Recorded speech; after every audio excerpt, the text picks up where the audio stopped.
camera angles, unfair RNG, enemies that are literally camping, and creatures that are just sadistic. Those are the flaws of RainWorld. Not really. To understand why RainWorld has these issues, you first have to understand what its developers are aiming for, because it paints an interesting picture, I tell you. But what even is RainWorld? It's a survival 2D platformer that also serves as a miniature ecosystem that sets it apart from any other game, whether it be Pong or Black Myth Wukong. However, players stray from it because balancing was definitely the least of their priorities. And I'd be completely lying to say this, that the game is fair, consistent, and doesn't screw you over for no reason. You just have to do a frame-perfect jump to avoid a lizard bite and backflip into a pole. No big deal, you can do it. Go do it, I dare you. Nah, but seriously, there's going to be a series of undeserved deaths and quote-unquote unfun deaths. But let's talk about the drawing points of the game first. Just a reminder, this little guy is our character, also known as a Slugcat. His name is technically the Survivor, but just to keep it simple, I'm gonna be calling him Slugcat, with the properties of both slug and cat. I can talk about the world of RainWorld without talking about its crazy pixelated art style, and how it raises the bar in animation for me and everyone else who played this game. But let's put a pin on the animation aspects of it first, as it's totally not wordy or does anything major, Going through the map, you're faced with this alien environment that seems so familiar yet so otherworldly, like a nature alternate universe or something. My favorite part of the map in terms of aesthetics has to be the Sky Islands, who's just in a constant state of sunset, as a place is just in the most beautiful time of the day constantly. This isn't just eye candy, it's more importantly very fun to play and race against. Have you ever seen those competitive tag races? Because that's how it feels to just run through pipes, dodging lizards left and right, and preparing yourself for a jump before a blind spider grabs you. Now, all hope isn't lost. The world throws bones at you sometimes. And sometimes, that bone is actually a carnivorous, slug-cat-eating plant that pretended to be your lifeline when reptiles follow your trail. But in the case that it's an actual authentic bone, the game provides you with tools or weapons that help you either in platforming, taming, or sometimes murder. These tools, yes, tools, nothing else, give you some sort of saving grace when you need it. Throwing a rock at the right time allows you to stun a lizard or distract a spider. The food you saved for later can also work as a bait to attract the help of other creatures. The spear you use to kill an apex predator with also works as a platform. However, the opposite can happen too, where the environment also aims to deter you. Like the environment for literally no reason would attack you comically so. Sometimes taking a dip is a considerable hazard, along with literally touching grass. The combination of hazards, tools, and obstacles the world throws at you puts the survival into a survival 2D platformer that isn't just, a 2D platformer, but a world that requires you to do jumps to survive. One really funny thing about this is when James Primate, one of the main developers of RainWorld, was asked what challenges development faced when they were trying to stand out as a platformer. His answer was, I don't know about that. No, I'm not making this up, but more specifically he said, I don't know about that, we're just doing our own thing. By not being boxed into the concept of a platformer, they're able to make something unique and exhilarating by making sure the game isn't just a platformer. It speaks to the vision that they're truly aiming for, an ecosystem that thrives on platforming rather than a platformer with lizards. But to do that, they first have to sacrifice other parts of the game.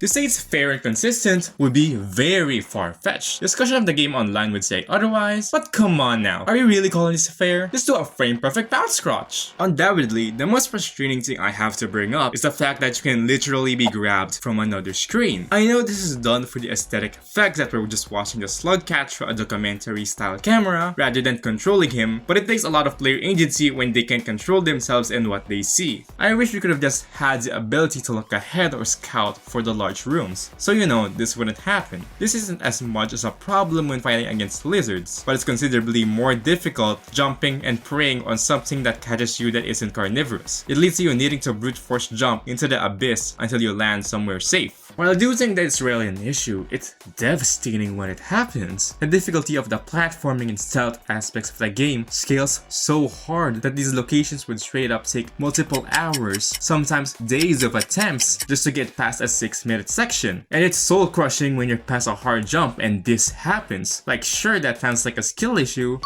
but I'd rather not die from something I can't see and die from it again and again because of a visual oversight. As much as beautiful the rooms in a game are, I just wish they were designed with this in mind. Like, I know it would get rid of the documentary feel of it when you can just scroll your view, but the rooms could have been designed around this fact. Maybe don't let enemies grab you from another screen, but be able to see you. Maybe don't put jumps in front of gaps. The second most unfair thing to consider here is the very unpredictable AI. Now, I did say that the AI allows the game to really feel lifelike, but it's just frustrating sometimes. One thing I failed to mention is how one needs to thoroughly rush through these levels due to a timer. That I'll get to later. Just understand that time is of the essence. But good luck keeping that essence when you need other creatures to cooperate and not screw you over by camping pathways. Earlier I spoke of quote-unquote tools. Now, they don't happen to be very cooperative every now and then. I wonder why. I don't want to exactly spoil what you can and what you cannot use to your advantage, but let's do this just once for the reindeer, with a pun for the word rain. These guys are terribly inconsistent, even if you know how they work. Like, there's no guarantee that they'll bring you to the right direction or just drop you off somewhere random. This isn't an issue present in the RainWorld DLC, Downpour. They added an update where you can actually scoot around and communicate to them to go to the other way. But I think it's still important to address this because I feel like it's a pretty annoying issue that should have just been fixed in the base game, because you would have suffered enough from it if you tried to finish the game first before buying the DLC. The most infuriating error in this game is unfortunate development, and it's not the place to be. This is the part where they introduce the zero gravity mechanic. In this area, it turns on and off, so you could literally fall a second away before grabbing a pole and dying to your doom. But that's not what makes it so mind-numbing. Let's first remove the time constraint and talk about the area where zero gravity is always on. Now, this isn't exactly hell to traverse if you don't time your momentum right. You could be stuck just floating for a minute or two until you reach a wall. It's only a minor inconvenience, but it happens a lot because it's really just a pain to control. Now, this is made significantly worse because unfortunate development throws you into a difficulty spike. Like, sure, I love the difficulty spiking every now and then in this game, but this area doesn't feel like RainWorld. I'm not slugging around dodging lizards. The movement isn't smooth and it's very slow, like the part where you have to carefully adjust your movement. But it's a completely different system that's considerably a less satisfying system, jumping pole to pole and sliding pipe to pipe.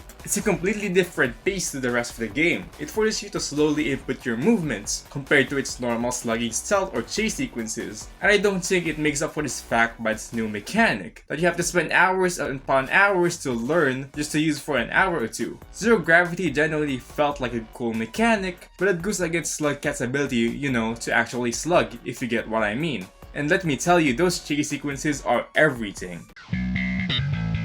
There's a pile of hundreds upon hundreds of videos out there detailing how these little goobers walk around the environment, how they track you, and how they drag you home. So I'll just try and give you the pointers. The main highlight of the creatures of RainWorld is of course artificial stupidity. For example, lizards have personality types, but really it's just how aggressive they are in hunting you. A high energy and aggression lizard would spend more time chasing you down through multiple areas. A low energy lizard, however, would just wait for you to test him and stand on his jaws. The game would literally be impossible if they weren't being lazy bums every now and then, suspiciously like real lizards. Besides the glaring possibility that Video Cult, may be using real lizards for their games, allegedly, they often shine with neon colors, and let me tell you, neon equals danger. This is a common theme throughout the many creatures of RainWorld, where they consistently have high contrast to their usually mute environments, telling you that maybe I should have some distance. Of course, the game also have other ways to guide you on this that we'll get to later. But besides that, they employ a technique also known as procedural animation. James Primate describes this as little blobs of physics that are kind of connected to traditional sprite-based animations. Each animation is generated on the spot. This allows for subtle changes where creatures never ever walk the same way, for it's not the same floor and he is not the same Slugcat. This, in conjunction with their AI, allows for an ecosystem where animals have a complex relationship with other creatures. What is friendly, what is food, what is danger, what creatures you knock off for literally no reason. To top it all off, they introduce a reputation system to keep relationships between creatures dynamic, where their opinions of you change as the game goes on, and this leads to them being more aggressive or friendly depending on your character's actions, and it makes the world feel a little bit more alive. And at the very root of this ecosystem is food. Sorry I couldn't find a single interview by Jawar, but here's what James Primate once again says. But there was an essential mechanic in the game that was very interesting and implied all sorts of cool things. This element of the scarcity of food, the challenge of predators hunting you as food, and cycles of rain and hibernation to push those things around. From there, whole world and ecosystem was extrapolated. We'll get to cycles later, but more importantly, food. Food serves as a main motivation for creatures in RainWorld, except the Slugcat. We'll get to that in a bit. By controlling food, you control the ecosystem, whether it be as bait, trade, or leverage, by basing the entire world on a single extrinsic motivation, survival, and eating tasty treats. Food means for us, the Slugcat has an ability to survive and sleep in the shelter, to be able to survive the upcoming rain and not starve alone. You need to eat like 4 pips or something to be able to actually sleep in a shelter. So as you platform along the map, you have to keep an eye out for food. As you're hunted, you must hunt too. It's a simple goal, but the way creatures attempt to do it in their very own ways is what diversified the concepts, whether it be through friendship, mutualism, or instant hostility for just existence. Due to the connected goal of survival, they all fear one thing: death. And the rain surely is that. Hey editor, me here. I just realized that you've gone through half of the video. I make videos like this a lot about flaws in good games and try to spark, discussion about them. If you like what you've seen so far, maybe consider subscribing. It helps you to see any future video I make, which comes out every month or so. Anyway, that's all. Back to the video. James Primate describes rain as, it wasn't enough for the rain to simply exist, because in this world and for its creatures, the rain is the absolute existential threat. I just want to remind you all that this is what he's talking about, as someone brought up rain only barely in my Don't Starve Together video, which you should watch by the way, but here's the more in-depth explanation. Segments of time in a game are called cycles. Cycles usually last around 6 to 13 minutes. When one ends, it's a watery hell on earth. Rain essentially is the game's timer. As you try to push through an area to get to a shelter, you have to keep in mind the remaining minutes. That's ever so playing at the corner of your screen. Along with that, it's a constant rush to get food too, and it leads to this very exciting game of cat and mouse where you rush through a hazardous environment. You have to dodge being food while trying to get it and looking for the saving grace of a shelter. There's a ton of good audio design decisions in the game, but frankly I'm not confident enough to bring them up, other than just being a pretty good representation of how it slowly but surely gets stronger. Also puts you in a position of a tiny boy with sensitive ears. No wonder dogs are afraid of this, it's horrifying. So I have no idea how audio design works, as you can tell by the time of this video, so there isn't exactly much to bring up about this game other than look. Dark sounds scary, but with the rush of time, there's one thing you have to wonder. Just one very minor issue that keeps me from really enjoying the game, and it's the map. It's just so bad. Like, you decided to design this whole confusing layer system. This wouldn't be so bad if the game was just on pause while you were checking. It takes like 2 minutes if not more to figure out a path in more complicated areas. With a cycle lasting 6 to 13 minutes, you'd most likely be spending 30% of your runtime looking for that path. This often just forces me to look into the wiki every now and then to map my path, because it makes my experience so much worse to just brute force my deaths so many times. And the map on the wiki looks completely fine. They didn't even need to use a complicated layer system, even if the in-game pipes decided to just, randomly swirl around for no reason. This is a massive bummer. A massive part of the game, exploration, is made to be really artificially frustrating when it could have just been fixed so easily, and it's why I consider it a much dumb flaw. Like, the original was probably way harder to implement anyway. Of course I could just try to die repeatedly, but the game punishes death through a karma system. There's naturally 5 levels of it. You start at 1 of course. Every time you successfully survive a cycle, you gain 1 level. Die, you lose 1. So just like real life, you should avoid dying. Man, does this game give you some valuable life lessons. Having decent karma is pretty important. Throughout the game, you'll be faced with karma gates. You need a certain level of karma to get past it to allow you to reach new areas, which honestly is a pretty mediocre system to instill a fear of death. On one hand, it serves this purpose by making me wary of dying, so you don't just try to luck out on progression. On the other, however, once you're past the challenges of an area, the game makes you grind the location multiple times to reach another area and slow down the overall pace of the game. But punishing death by making people grind isn't exactly riveting gameplay. It's a system that lost its potential, because the karma system sounds really good in relation to the story, but it kinda just falls apart when you need to grind for it. It is considerably made worse by the fact that you can pretty much reach a dead end. Suppose you take the wrong turn. You could genuinely go to an area you couldn't even do 20 hours from now. Remember the karma gates earlier? You still need to pass that check to get past. So you could genuinely get soft lock in the late game area, struggling to get out of a Grandmaster lobby after you won a single good game. This little blob makes it happen so much more often. To avoid spoilers, let's just call him Iggy. Throughout your adventures, he'll be your guide, telling you where to go and what you need, and he ain't the best at his job. More often than not, he will often only guide you every now and then, and just disappear when you need him the most. But this just leads you trying to follow him and then just going, huh? Big Bro just tells you to go to another place and just dips. Other than he's also a bit too cryptic. One time he told me to go to a karma gate, though at this time I didn't know how a karma gate worked, so I just stood there for 3 hours as Iggy repeatedly points me to a wall like a broken GPS. So you really just lock out most of the time, so you're just left to figure it out. Go east. Okay, now what? Hello?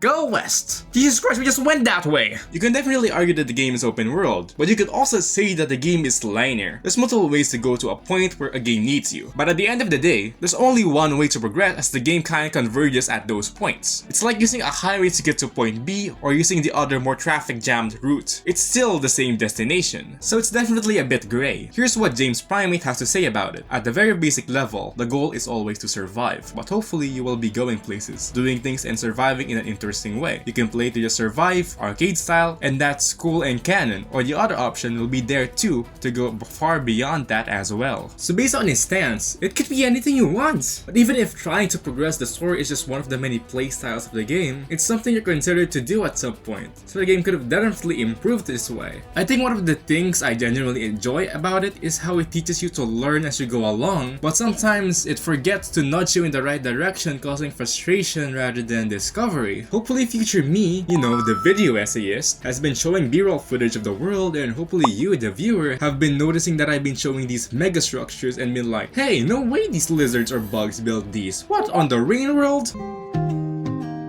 As you can see, the map doesn't exactly depict nature, more of a post-apocalyptic setting. The world seems to be a completely urban ruin, telling of a future sci-fi civilization that's long gone. And also, funny little guy, yippee! The world itself makes you wonder about its story and why the things are the way they are. But I think the story exists to support the creation of the world, rather than to tell a narrative, and I think that's completely fine and great. A game doesn't need to tell a direct plot or story, it just needs to immerse you in it. And RainWorld uses these methods of world building to immerse you rather than contribute to the Slugcat's adventure, which I assure you is whimsical. Due to our little boo-boo being such a little boo-boo, he has a lot of threats, when only a trusty spear he picked up on the ground to protect himself with. This leads to him needing to run away often. The world truly makes you feel small and insignificant as you jump past its hurdles to reach his goal. Making the player be resourceful and strategic in his actions help build the world as dangerous and unforgiving for prey like him, and still dangerous for predators after him. This really drills in the ecosystem that Video Cult has been aiming for by combining multiple aspects in the medium of video games. But you aren't going to see your average run-of-the-mill linear plot. It's not a story that ends here and happens there. It uses narrative elements to tell you about the world of our tiny little Slugcat over here. It's a wonderful world, but you'd pretty much be bummed out if you go into this expecting a mouthwashing or Omori type of story. And why would you? Still, a great story regardless. Look, the game pretty much has flaws that stop new players from getting in, and I'm happy I powered through it somehow. But if you can look past them, you're gonna experience a game that'll stick to you for a while, and it's got a lot of content too, even if you don't have the DLC. This is actually the first platformer I ever played, except you know, this. So I'm actually really surprised that I actually enjoyed the game a lot. Like, I genuinely thought I was going to just keep raging in this game again and again. Instead, I keep raging in this game again and again, because goddamn did they make so many things about this game so infuriating that I can't blame people for leaving it so soon. That's it, goodbye.